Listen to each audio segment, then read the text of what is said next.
อบบัดนี้ใจทางพี่ติงเด้อขอให้พี่ติงอยู่ดีมีแรงเด้อขอให้อยู่เย็นเป็นสุขสุขกายสบายใจเด้อนอนหลับขอให้ได้เงินหมื่นตื่นมาขอให้ได้เงินแสนเด้อที่มาเป็นสะพานบุญของน้องอาเจืองสำหรับในมื้อนี้น้องอาเจืองก็ได้รับได้ฮู้ได้เห็นแล้วก็ถือว่าขอบใจทางบ่าวติงหลายๆเด้อสาธุแล้วก็ขอบใจทางบ่าวลาวนำที่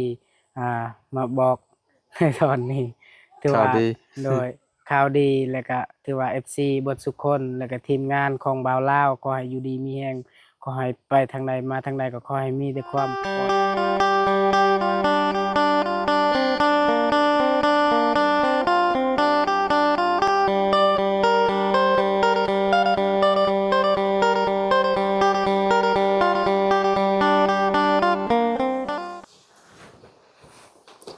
สบายดีสวัสดี FC เบิร์ดสุขุสุคนเนาะบ่ว่าสิอยู่ใน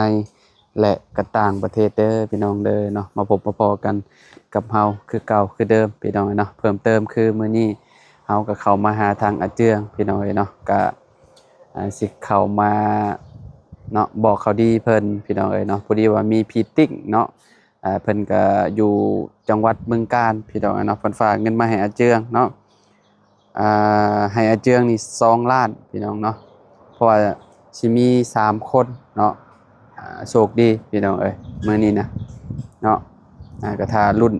ในคลิปพี่น้องเนาะเพิ่นฝากเงินมา10,000 บาทเนาะพี่น้องแต่ว่าเพิ่นให้อาเจืองนี่2ล้านพี่น้องเนาะให้อาเจืองไปซื้ออาหารการกินเนาะขึ้นบ้านใหม่ลาวนี่แหละพี่น้องเนาะก็บ่ฮู้ว่าน้องเพิ่นสิไปซื้อหยังเนาะ เอาปลาบอหรือว่าเอาซีนหมูบอเนาะก็แล้วแต่น้องเพิ่นพี่น้องเนาะเพราะว่า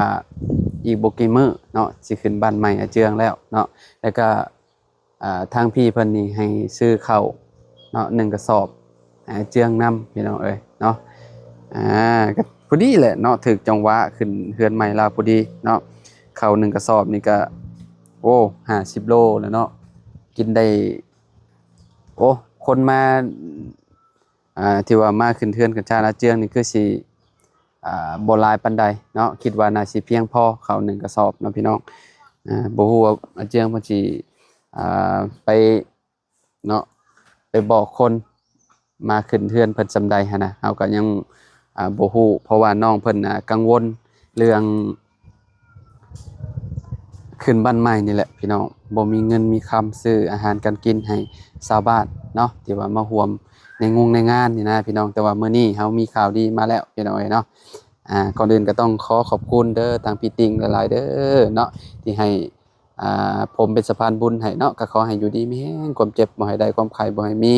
ปรารถนาสิ่งใดก็ขอให้ได้สิ่งนั้นเด้อเนาะนอนหลับให้ได้เงินหมื่นนอนตื่นให้ได้เงินแสนบ่ว่าพี่สิเฮ็ดธุรกิจหยังค้าขายหยังก็ขอให้เจริญในหน้าที่การงานตลอดปีและตลอดไปเด้อพี่เด้อเนาะเอาโอเคเนาะอันนี้เฮาเข้าไปหาทางอาเจือเพิ่นเนาะบ่ฮู้ว่าน้องเพิ่นสิดีใจส่ำใดพี่น้องแล้วก็ทีมงานเฮามีคนมาแจ้งแล้วบ่เนาะเรื่องอาหารการกินเนาะขึ้นบ้านใหม่นี่แหละพี่น้องโดยไป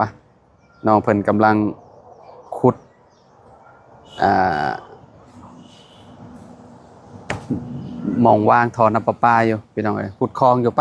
หาอาเจืองก่อนเนาะโดยพี่น้องเนาะโอ้ได้หลายเลยตัวเนาะใกล้สิฮอดอ่าหม่องของน้องอ้อนแล้วพี่น้องโอ้ประมาณอีกโอ้ประมาณ10กว่าจักคิดว่าเนาะโอ้แข็งอยู่พี่น้องเนาะเอาสบายดีเด้อน้องเด้อสบายดีเด้อโดยเนาะอ๋อเร่งลงมือแต่เช้าพุ่นเนาะโดยจนหอบขออนุญาตแน่เนาะโดยอืมเมื่อวานนี่เจ้าก็คุดบ่โดยคุดฮอดใช่วานนี้ขุดแต่เฮือนหันฮอดหัวแต่ว่าอ้ายมาเมื่อวานนี่ฮอดนี้เนาะเมื่อวานนี่โดเนาะยเจ้าหยุดเมื่อวานนี่อยู่นี่บ่โดยอันนี้ตอนเช้าเจะขุดมานี่เนาะโดยเฮ็ดคืออันงูกินเขียดแท้ โดย ละโง่ละง่องมาโอ้โห โอ้พี่น้องครับโอ้โค้งมาแบบนี้เลยปุ๊บมองนี่มันจะแข็งๆเนาะเจียงเนาะ โดย อืมปลอดภัยอยู่ที่แถวนี้ โดย อ่าซับบางหินกอกแกกอยู่แถวนี้คือสิแก่นแห้งพี่น้องเอ้ย โดยฮอดบ่นั่นมันก็ ฮอด อ่อน แท้เห็นมองท่อเพิ่นฮอดพี่เลยพี่เนาะ โดย โอ้พี่น้องเอ้ยน้ำบ่อนนี่เขาว่าน้ำมีได้หม่องนี้เนาะ โดย มันซุ่มพี่น้องเอ้ยนี่ บนนี้อ่อนอยู่บนนี้ มันบ่แห้งนี่ดินอ่อนๆนี่นี่ซุ่มเฉพาะและปลูกมันจึงติดเนาะเจืองเนาะ โดย เออพี่น้องเอ้ยเนาะโอ้โหดพี่อ่าขอต่อน้ำนองอ้อนเพิ่นเนาะสายยางนี่ก็พอได้เม็ดต่อไปเพิ่นน่ะเจืองคือจีฮอดพี่น้องเอ้ยเนาะเมียเป็นไดคุมื้อนี่ จากแหละเราขุด ฮะ ตัวนี้ตอนเช้านี่ก็เราว่ามินหัวเลย เมียเจ้าน่ะ โดย เพราะเราอันนั้นท้องอยู่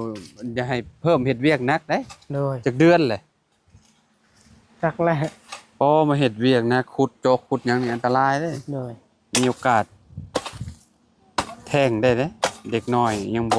อันนั้นซ้ำขุดใส่จกนี่ยังไรแต่ว่ากับไปเอาแห้งอันกดมันนี่ก็งัดคือกันบ่เจือ บ่เรามีแต่เก็บใส่เป่าซิ เออ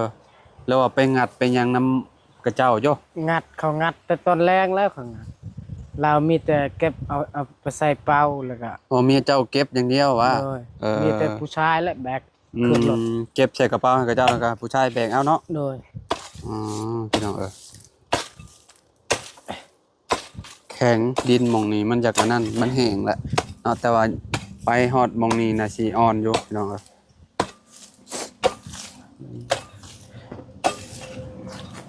เฮ็ดอันนี้แล้วเรียบร้อยมื้ออื่นก็วันที่7เนาะ โดย วันที่7ที่8ที่9ถือวันศุกร์ โดย มีหยังให้อาณาคนที่ว่ามาร่วมในงานแล้วบ่อาหารการกิน ยังบ่มี ในใจคิดอยากได้หยังใจเจ้า แบบยานหมู่หลายและคันแบบบ่มีเครื่องกินแล้วบ่มีอิหยังกินแล้วก็บ่กล้าบอกแล้วคนในบ้าน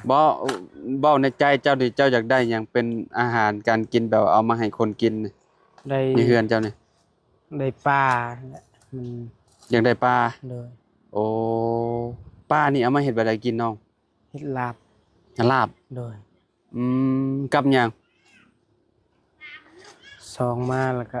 เอ้า หมู หมูบ่ โดย หมูนี่เอามาเฮ็ดแบบใดเอามาซอยแล้วก็ดาด แม่น เด้อ หมูแล้วก็จำเฮ็ดแล้วแล้วก็ อืม หนึ่งมานี่จำเฮ็ดซองมาก็ให้มุกเขากินเลย หมูนี่หมูเป็นโตบ่เลยนั่นแหละ โดยหนูยังบ่ตายเลย อ๋อเพราะว่าฮีตอยู่นี่ต้องจ้ำก่อนแม่นบ่ โดย ก็คือไปซื้อซีนแบบอยู่ในอันนี้มาบ่ได้บ่มาจับ บ่ได้แหละตัวนั้น ต้มหมูเป็นๆเลย โดย โอ้ ต้องต้มหมู แบบนั้นบ่น้อง โดยพ่อเฮาว่าต้องหมูได้แล้ว อืม ไก่เฮาไปคอเองไก่คอไก่ เออ นั่นก็ได้ไก่แม่เฒ่า แม่เฒ่าพ่อเฒ่านี่เพิ่นเลี้ยงไก่ลายบ่ บ่หลายก็ แต่ว่า บ่ห ก็ ลาย แต่ว่าก็คอได้ โดย เอามาเฮ็ดแบบใดไก่นี่ตัวไก่นี่เอามาเฮ็ด มัดแคน มัดแคน โดย มัดแคนให้ทางช้างนำ โดย ทางชุมเจ้านำและเนาะ โดย มัดได้บ่แคนชุมเจ้านี่ ได้ อ๋อ มัดได้บ่แม่นอันนั้นบ่แม่นพระเยซูดิ เจ้าบ่ได้เข้า โดย อืมอืม ในบ้านเนี่ยคันมีเครื่องของกินหลายกล้าอยู่บอกแล้ว อืม คันบ่มีหยังบ่กล้าบอกแล้ว กาว่าจักโลสมมุติว่าสิพอกินกลุ่มคนมาร่วมในงาน 10 โลพุ่นละ10 โล ปลานี่ต้อง10โล โดย อืม 10 โลกุมอยู่10 โล อืมเจ้าไปซื้อเอาแต่ใช้แต่เก่า ในบ้านดง อ๋ออยู่ในบ้านดงนี่เนาะ ปลานิลนั่นเด้ หมู่กันในบ้านดงนี่แหละเนาะใกล้ๆนี่แหละ หมู่สิโปนพุ่นละหมู่ อ๋อแม่นแหละหมู่โตเป็นๆน่ะเนาะ โดย โตเท่าใดน่ะเนาะ อ่ะ 4-5แสนพุ่นแหละเนาะ โดย มันเป็นโต๊ะ4-5แสนก็มี อืม 200,000บ่มีและ200,000บ่มี โดย 200,000ระดับ500,000ขึ้นไปเนาะ 500,000ขึ้นไป เออพี่น้องเอ้ยเนาะเอาเนาะมีไผมาแจ้งแล้วซะ ยังบ่มีไผ เรื่องอาหารนี่ได้ โดยยังบ่มีไผ เอาสมมุติว่าอ้ายมอบเงินให้เจ้า ไปซื้อฮอดมื้อมัน โดย ชื่อเอาปลาเอาหยังหั่นแหละเจ้าว่าจะได้10โลก็บ่ฮู้ว่าโลหนึงมันสิตกเท่าใดประมาณ60บ่ 60เนาะ 60ปลายพัน 60ไปพันได้อยู่พี่น้องเอ้ยหมูนี่ก็ต้องพู้นแหละลงไปเสโปนพุ่นแหละยามเช้าพุ่นแหละ โดย เนาะซื้อมาอุดอิดพุ่นแหละพี่น้องแต่ว่าในหมู่บ้านนี่ก็จะบ่ได้เลี้ยง โดย อืม บ่คันมีแล้วก็ขึ้นไปบอกพ่อเฒ่าเฮาไปซื้ออยู่บ้านลาวเลยก็ได้ หมูได้ โดย ราคาเท่าใด ราคามันถึกๆแน่อยู่นะ เออคักๆๆ โด ซะ ย อ่า แบบ ลักหยัง นั่นแหละ เว้าเงินหาลักหยัง 4-5 แสน ประมาณ400,000 เออ 400,000ได้ตัวบักใหญ่ อืม ตัวบักใหญ่400,000 อ้ายมีอยู่ โดย มีผู้ใหญ่เพิ่นฝากเงินมาเนาะให้เจ้า2ล้าน โดย และซื้อข้าวให้เจ้านำ1กระสอบ โดย กับพี่น้องเอ้ยเนาะตอนนี้เฮาก็ยังบ่ฮู้ว่าทีมงานเฮาน่ะมีไผแน่ที่ว่ามีเงินซื้ออาหารการกินเพราะว่ายังบ่ได้ฮู้เนาะ โดย ก็คือบ่าวบุญบ่าวจานเพิ่นเข้ามากับบ่ได้มีหยังแจ้งติ โดยบ่ อืม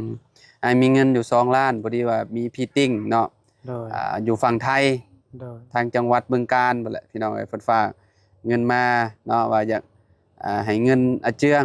เนาะ2ล้านซื้อข้าวให้พร้อมเด้อเพิ่นว่า โดย มื้อนี้แหละพี่น้องเฮาสิซื้อข้าวมาให้เพิ่นเนาะยามแรง โดย ๆเนาะตอนเช้าเฮาก็เข้ามาแจ้งเพิ่นก่อนเนาะ โดย เงินก็พี่เพิ่นโอนมาเป็นที่เรียบร้อยแล้วแหละเนาะเฮายังบ่ได้แลกมาพี่น้องเนาะแลกเป็นเงินกีบแล้วก็สิเอามามอบให้อาเจืองเพิ่นเนาะแล้วก็เอาข้าวมาให้เพิ่นนำ โดย แล้วก็ถ้ารุ่นอีกในคลิปพี่น้องเนาะว่าจะมีไผโชคดีเนาะ โดย พี่น้องเป็นจังได๋ ดีใจ ดีใจบ่ โดย พี่น้องเนาะเพราะว่าอาเจืองนี่เรากังวลพี่น้องกังวลเรื่องอาหารการกินเนาะก็เลยบ่กล้าเว้าพี่น้องเนาะว่าสิเอาคนมาซำใดหั่นน่ะไปบอกไปกล่าวไปเล่าพี่น้องเนาะ โดย ขนาดแถวนี้ก็หลายเติบบ่ได้นี่เนาะเจืองเนาะ โดย เขตแถวนี้นะเนาะมันผู้ฝากนั่นอีกบาดนี้เนาะ โดย เพราะว่ามันมี2ฝากทางเด้ โดย บ้านสะแลวนี่จักได้บ่ประมาณ60หลังฮะ60หลังคา ก็ บ้าน 80 บ้านเจ้านี่ได้ โดย80หลัง ป้าเฮาก็เล่ากับเล่าตามที่เฮามีหั่นแหละเนาะ โดย ถ้าไปเล่าคนมาหลายเฮาผัดบ่มีอาหารให้เพิ่นกินแล้วเพิ่นก็พี่น้องคือสิฮู้หั้นแหละเนาะ โดย เพิ่นก็สิเว้าควนเนาะ โดย บ่มีแล้วยังสิอยากเว้าคนหลายหยังประมาณนี้นะพี่น้องเนาะแต่กระเจ้าก็เนาะคันว่าไปเล่าก็เฮ็ดแนวใดเฮาก็ต้องมีอาหารให้เพิ่นกินพี่น้อง โด เนาะ ย อืมเพื่อนน้องเพิ่นก็หลังบ่ได้ใหญ่หันนะเนาะเราแต่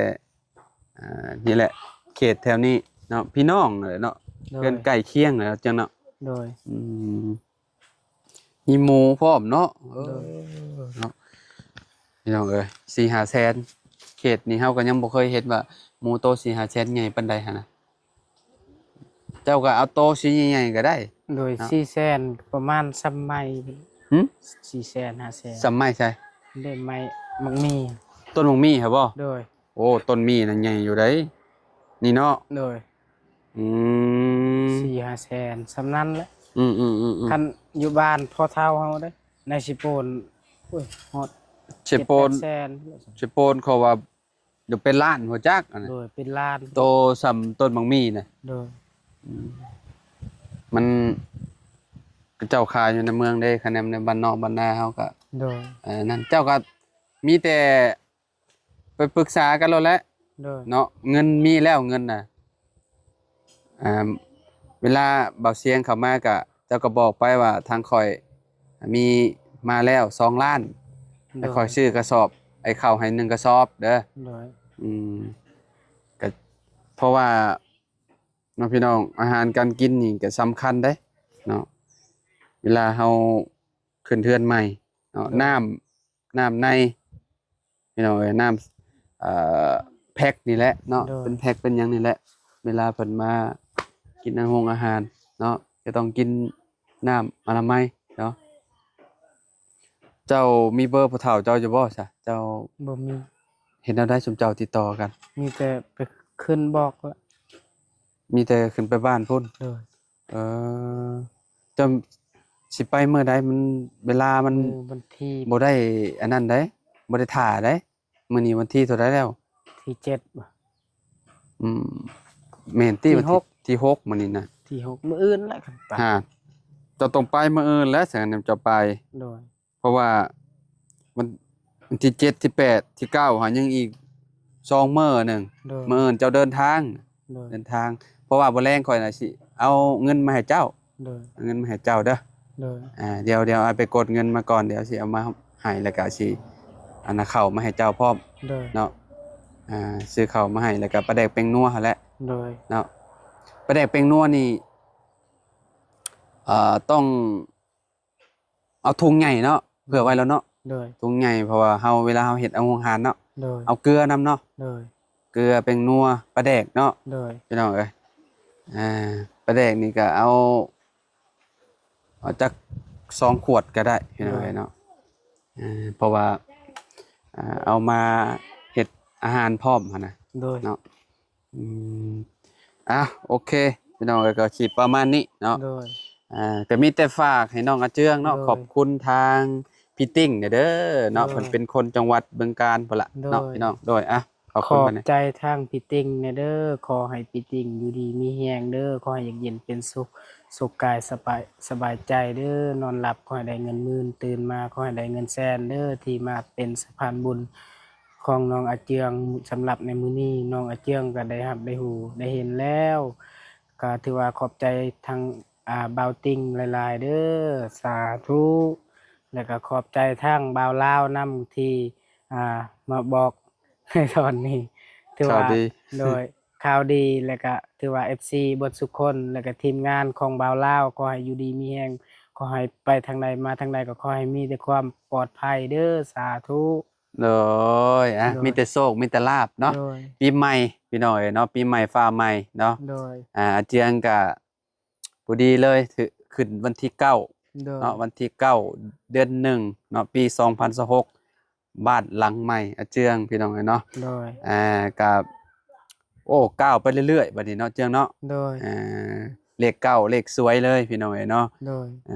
ไผบอกเจ้าจะได้เลข9เฮาคิดในใจเอง เจ้าคิดในใจ โดย เจ้าจะได้เลข9เจ้ามักเลข9บ่ โดย อ๋อจังได้ก็9ไว้ก่อนนะนี่เนาะ โดย อืม ได้ ตัวอื่นเด้ อื่น ตัวเลขนี่ ตัวอื่น 1 2 3 4 5 6 7 8 8 บ่คักปานใด 9ฮอด0มีแต่เก้าหั่นแหละคัก แบบเวลาเราขึ้นเฮือนขึ้นศาลนั่นคือภาษาเฮาเอิ้นว่าเก่าไปเก่ามาแล้ว แบบเก่าให้เก่าอวยพรอวยไซนี่ก็ถือว่าดีแล้ว แบบนั้นเนาะ โดย เออโอเคพี่น้องไอ้ถ้ารุ่นอีก โดย คลิปหน้าพี่น้องเฮาสิเอาเข้าวมาให้ทางน้องอาเจืองแล้วก็สิมีรางวัลให้น้อง โดย เพิ่นอีกเนาะถ้าเบิ่งนำกันว่าสิเป็นน้องใดพี่น้องเอ้ยเนาะ โดย เอาสำหรับคลิปนี้เนาะ โดย ขอกล่าวคำว่าสบายดีเด้อขอบคุณ สบาย พี่ติ่ง ดี หลายๆเด้อที่ให้เอาเป็นสะพานบุญให้เนาะ โดย ก็ขอให้ร่ำให้รวยบ่ให้ซวยจักเทื่อ โดย ปรารถนาสิ่งใดก็ขอให้ได้สิ่งนั้นเด้อพี่เด้ โด อย เนาะเอาสุขกายสุขใจ โดย ปีใหม่นี้ขอมีแต่โชคแต่ลาภเด้อแด่ FC ทุกคนเนาะไปอาเจียงสบายดีพี่น้องโดย